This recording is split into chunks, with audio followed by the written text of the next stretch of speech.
माना जाता है कि शिव पार्वती का विवाह महाशिवरात्रि के पावन दिन पर संपन्न हुआ था।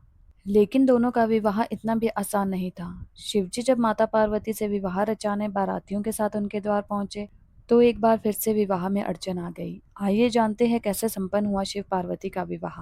पार्वती जी राजा हिमवान और रानी मैनावती की पुत्री थी, जो कि महादेव को अपने पति के रूप में मान चुकी थी और उन्हीं से विवाह करना चाहती थी। लेकिन शिव को पति के रूप में प्राप्त करना इतना भी आसान कहाँ था। लेकिन पार्वती जी ने भी हार नहीं मानी और वर्षों तक कठोर तपस्या की। उनकी तपस्या से तीनों लोकों में हाहाकार मच गया और विशाल पर्वत भी डगमगाने लगे। तब सभी देवतागण महादेव के पास पहुंचे और इस समस्या का हल निकालने की विनती की।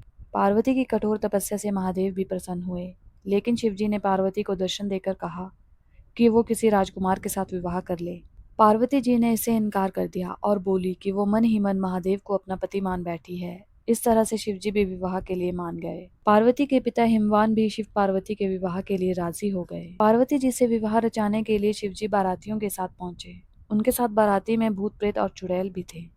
वहीं दूल्हा बने शिवजी ने भस्म से श्रृंगार किया था और हड्डियों की माला पहनी थी। भूत प्रेतों की बाराती और शिव का श्रृंगार देख सभी दंग रह गए। पार्वती जी की मां मैनावती ने इस विवाह से इनकार कर दिया। तब पार्वती जी ने शिवजी से प्रार्थना की कि वे विवाह के रीति रिवाजों को ध्यान में रखते हुए तैयार हो जाएं। इसके बाद देवताओं ने शिवजी का श्रृंगार किया और इसके बाद शिवजी का सुंदर दिव्य रूप देख सभी प्रसन्न हुए। फिर माता पार्वती और शिवजी का विवाह हुआ। इस तरह से शिवजी पार्वती के विवाह में बाराती के रूप में देवतागण के साथ ही भूत प्रेत और चुड़ैल आदि सभी शामिल हुए और इनकी मौजूदगी में ही शिव पार्वती का विवाह संपन्न हुआ।